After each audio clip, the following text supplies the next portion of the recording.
이곳에서 제공되는 정보는 투자 권유를 목적으로 하지 않습니다. 또한 제공되는 내용은 극히 개인적인 의견임을 알려드립니다.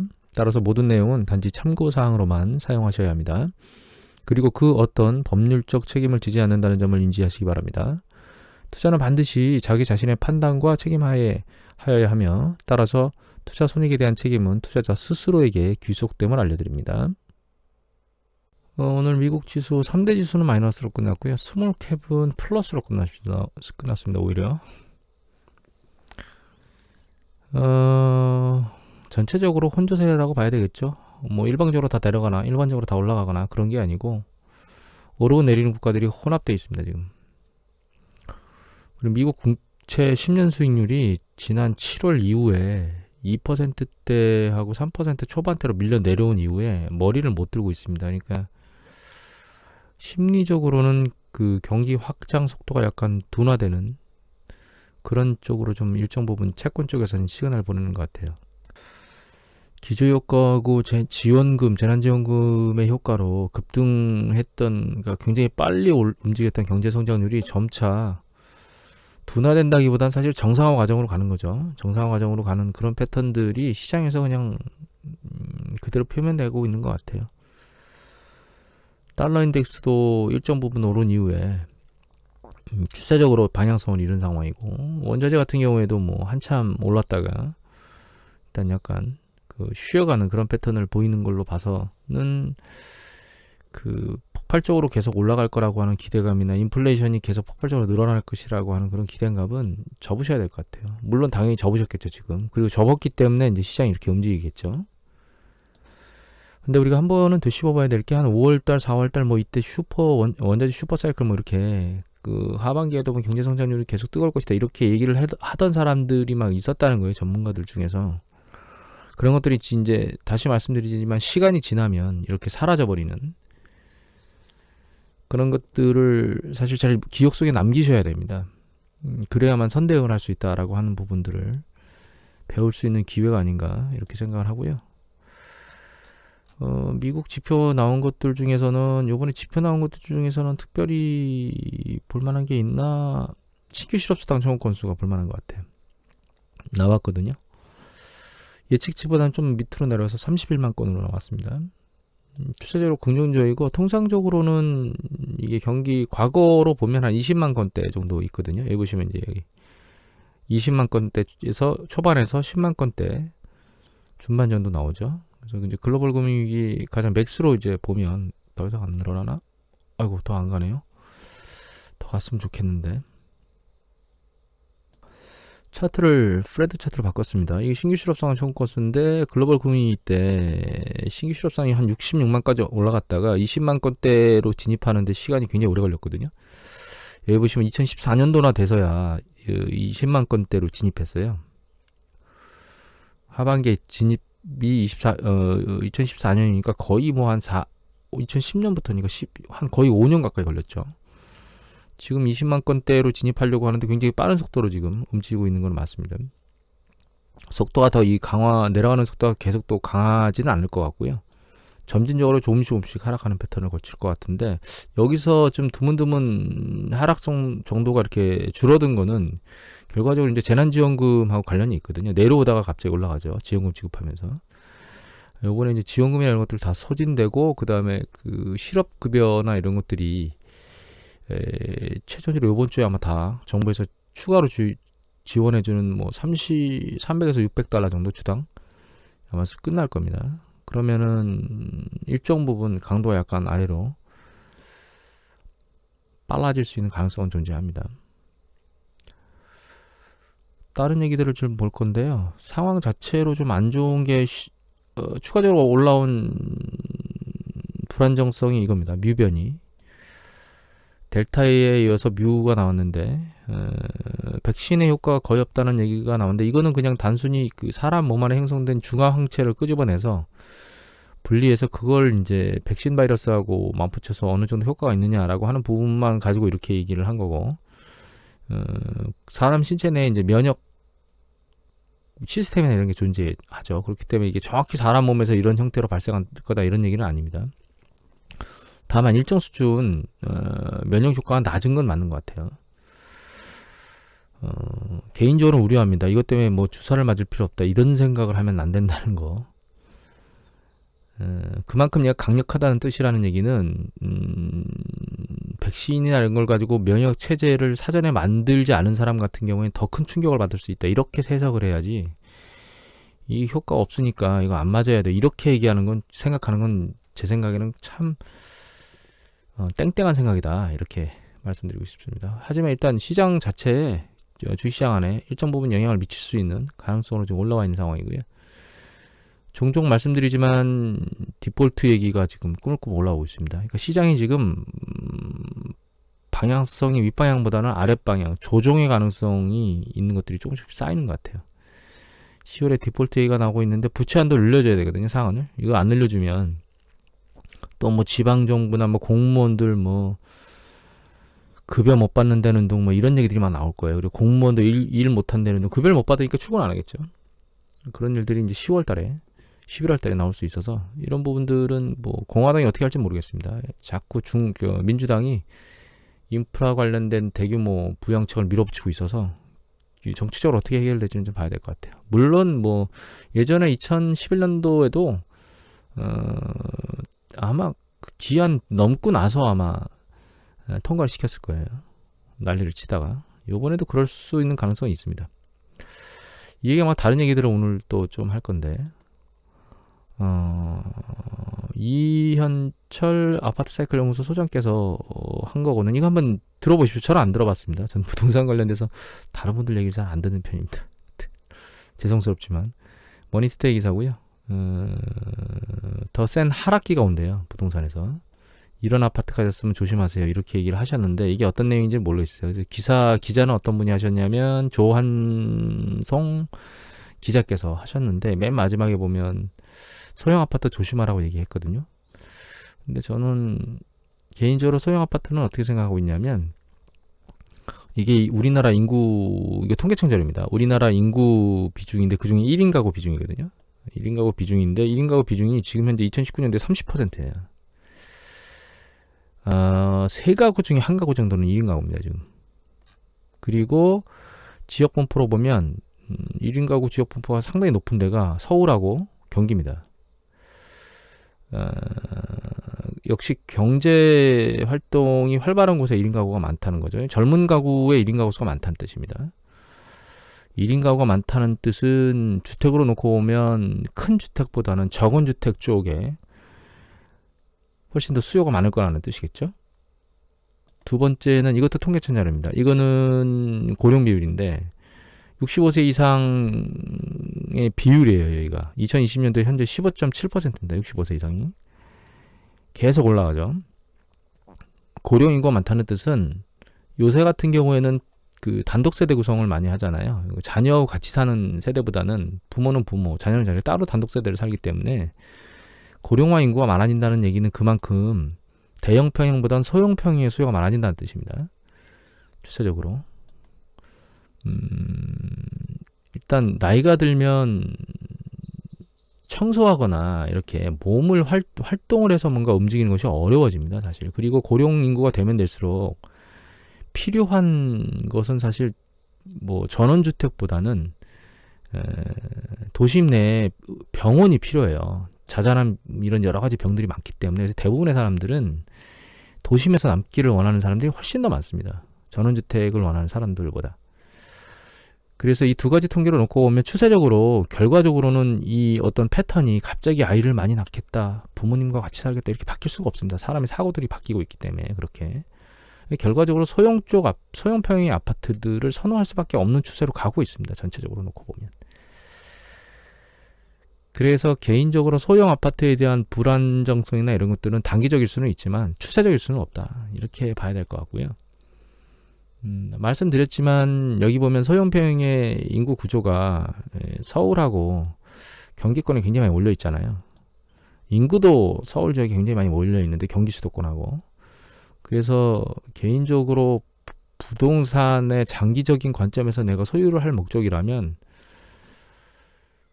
중소형 평형이다 보다 그러니까 그 대형 평형보다는 소형 평형 쪽에 포커스를 두고 지방보다는 서울, 경기 수도권, 그나마 저는 경기 수도권도 불안정하다고 보고 있습니다. 왜냐면 서울 수요가 줄면 경기 수요가 서울로 들어오기 때문에 서울이 가장 주택 가격을 떠받치는 데는 중요해요. 그리고 주택 가격이 이제 인구 동향 자체는 전체적으로 줄어들 거라는 얘기들을 할 거기 때문에 인구는 전 세계적으로 일정 시점이 지나면서 이제 줄 겁니다. 늘지를 못하고. 근데 그 부분에 대해서 이제 이런 주장을 하시는 분들이 있어요. 이거 해리덴트라고 하는 걸 들어보셨는지 모르겠습니다. 해리덴트.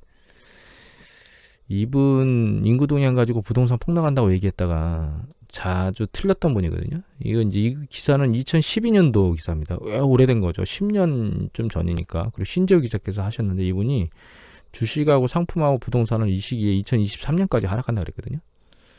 여러분들 이거 틀린 거 뻔히 아시죠? 그 다음에 우리나라는 2018년인가에 베이비붐 세대가 은퇴하면서 부동산 가격이 급락할 거라는 얘기를 했었거든요. 그것도 틀렸죠. 부동산 관련돼서는 좀 더 긴 부분을 한번 얘기해 볼게요. 죄송합니다. 이 문을 열고 해서 잡음이 좀 들어갔는데 일단 첫 번째로 가격 동향을 일단 말씀드려 볼게요. 이거는 달라스 연준에서 굉장히 오랜 기간 동안 1870년대부터 2012년까지 2012년까지입니다. 지금부터 10년 전까지 1870년부터 글로벌의 주택가격 관련된 연구보고서입니다. 이게.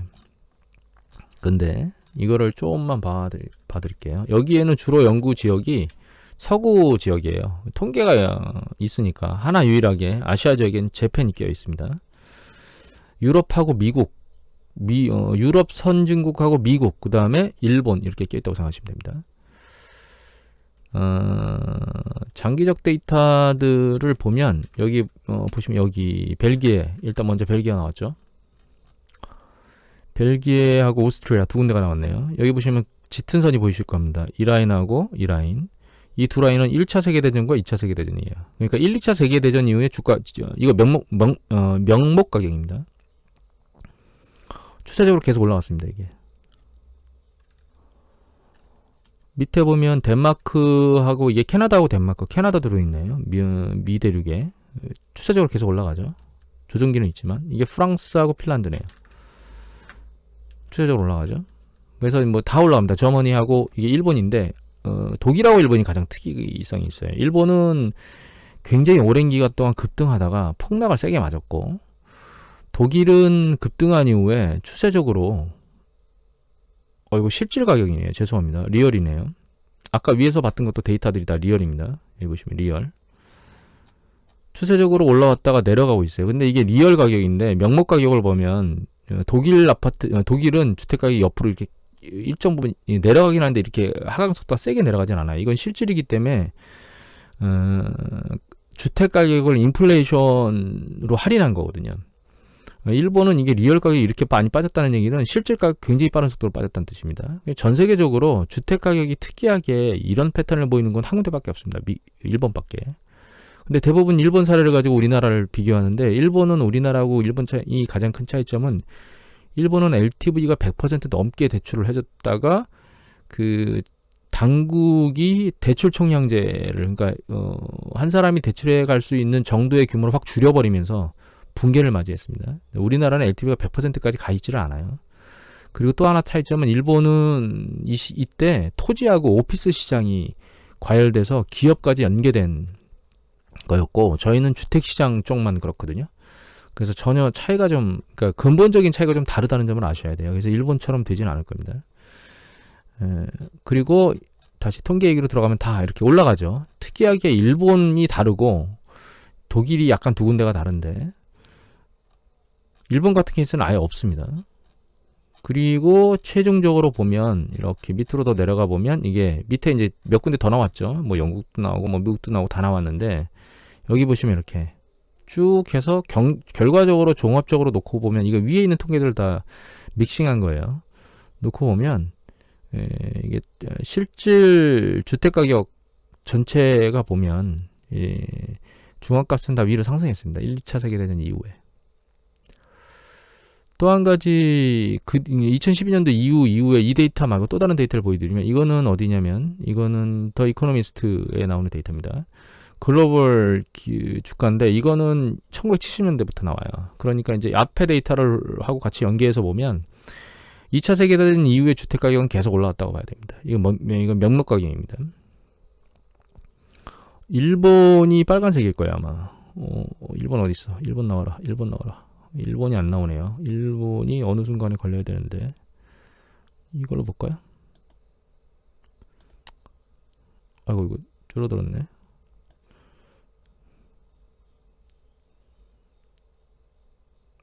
어딘가 있는데 찾지를 못하겠습니다. 여기 어디인가에 있습니다. 이 라인 라운드에.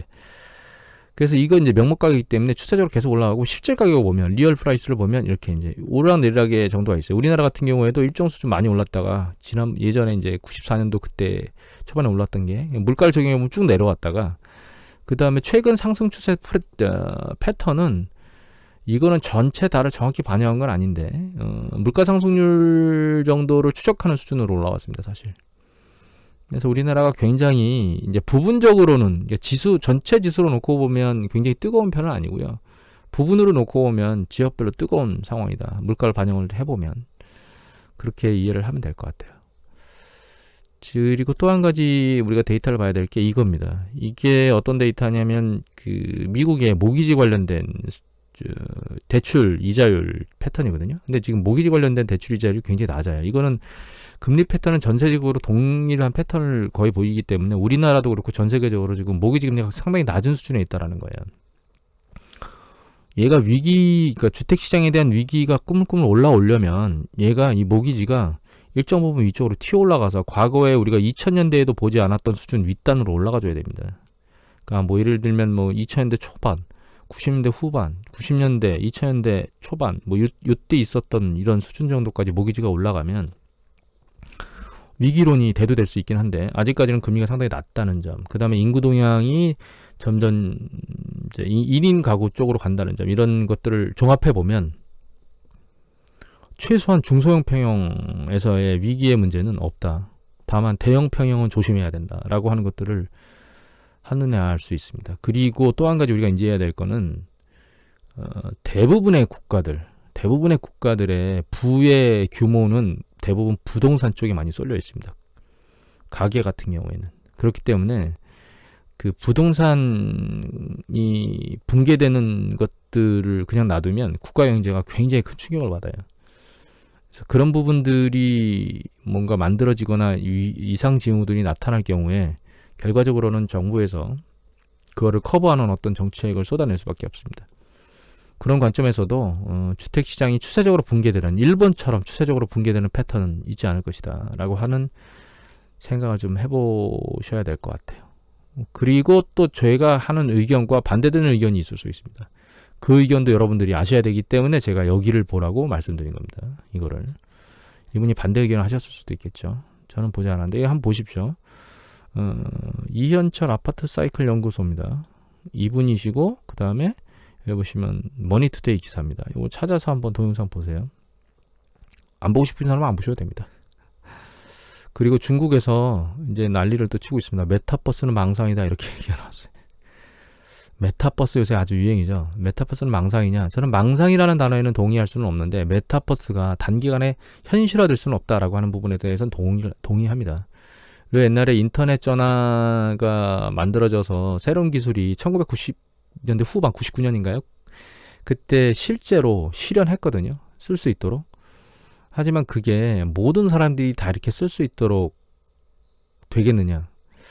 시간이 걸릴 겁니다. 메타버스는 결과적으로 우리가 지금 현재 그냥 가상 공간 안에서 우리가 현재 생활하고 있는 거하고 거의 비슷한 상황으로 무엇인가를 만들어야 되는 건데 거기에 초기 기술 정도 들어왔다고 저는 보고 있고요. 그게 진짜 우리가 피부로 느낄 수 있을 만큼, 그리고 우리가 생활 속에서 스마트폰 만지듯 그렇게 쓸 수 있으려면 상당한 기간이 필요하다. 그래서 망상이라는 단어는 좀 그렇지만 현실화되는 데 굉장히 시간이 걸릴 것이다. 여기에는 동의합니다.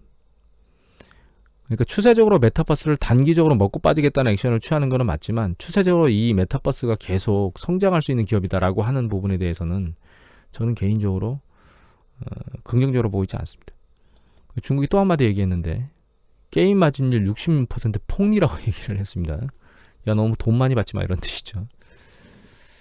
이 하이테크나 이런 핀테크 관련, 그러니까 그 테크니컬 관련된 기업들한테 막 뒤통수를 막 때리고 있어요. 거기다가 또 게임 한 번 더 했습니다. 중국 당국에 소집됐다 그래서 막 소집된 게 중요한 게 아니고 신규로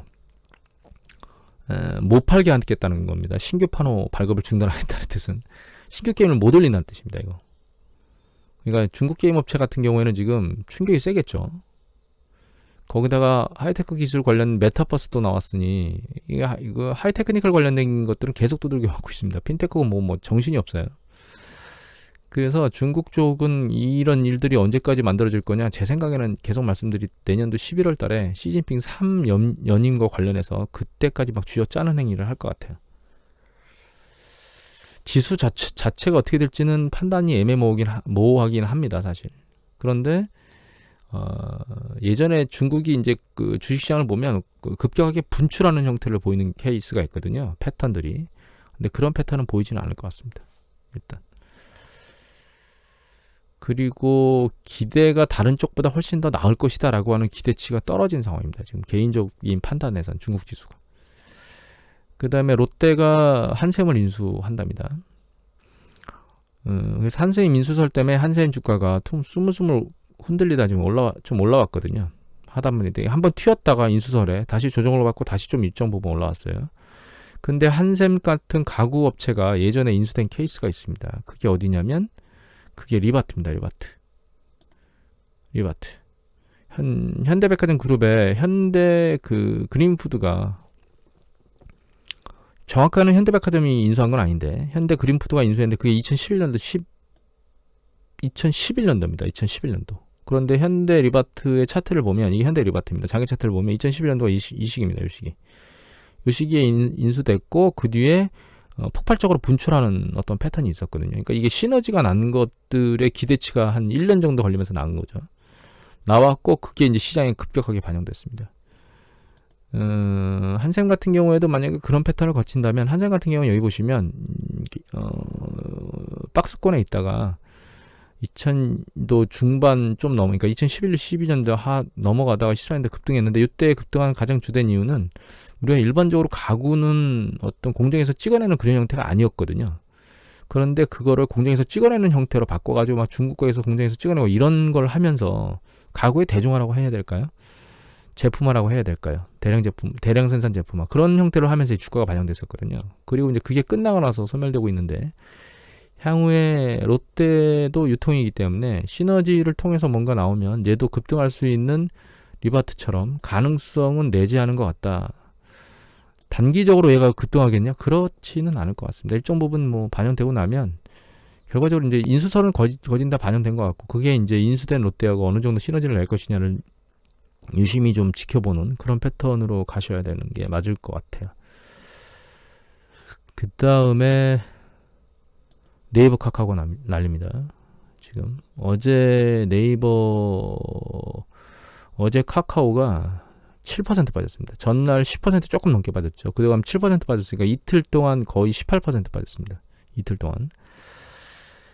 카카오입니다. 죄송합니다. 카카오가. 네이버는 보시면 이게 한 7% 좀 넘게 빠졌죠. 그리고 어제 2% 좀 넘게 빠졌으니까 이틀 동안 10% 정도 빠졌거든요. 근데 기사는 뭐라고 되어 있냐면, 여기 증권가는 과도한 반응이라고 얘기하죠. 증권가에서 과도한 반응이라고 얘기를 합니다.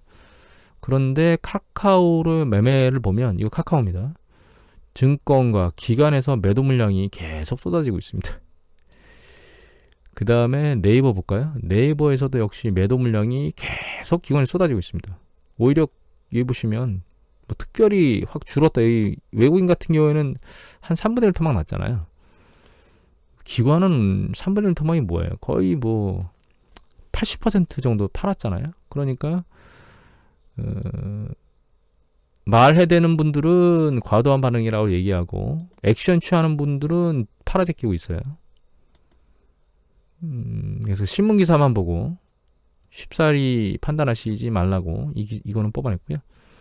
3종 세트가 NC소프트잖아요. 3종 세트. NC소프트는 이게 하락세가 약간 누그러지고 있는데, 얘가 이제 어느 정도 끝마무리가 되고 있는 것 같아요. 충격에. 여기 보시면 매도 물량이 외국인 같은 경우에도 약간 기관도 약간 매도 물량 터는 것들이 일정 부분 줄었고 플러스로 터는 있어요. 물론 이게 페이크일 수도 있습니다. 다만 이제 60만 원대는 깨지지 않고 버티는 것들을 유지하는 것 같아요. 근데 NC소프트는 말씀드렸듯이 그 기업의 존속에 대한 어떤 물음표나 이런 것들이 현재 시장에서 바라보는 관점인 것 같기 때문에 접근할 때 조심스럽게 접근하셔야 될 것 같고, 생각을 정확히 장기적으로 들고 갈 거라면 향후에 NC소프트에서 신규로 들어오는 것들, 게임 런칭하는 것들이나 이런 것들을 잘 보고 면밀하게 모니터링하면서 접근을 해야 될 것 같아요. 단기적 매매 포인트로 들어가실지 장기적 매매 포인트로 들어가실지는 모르겠는데, 일단 일정 부분 안정화 국면에 들어와 있는 것 같아서 매집에, 그러니까 투자에 대한 욕구가 있는 분들 같은 경우엔 일정 부분 바닥을 지금 긋고 있는 게 아닌가, 1차 진입 시점 정도 들어온 게 아닌가, 이런 생각을 하게 됩니다. 오늘은 이것으로 마치도록 하겠습니다.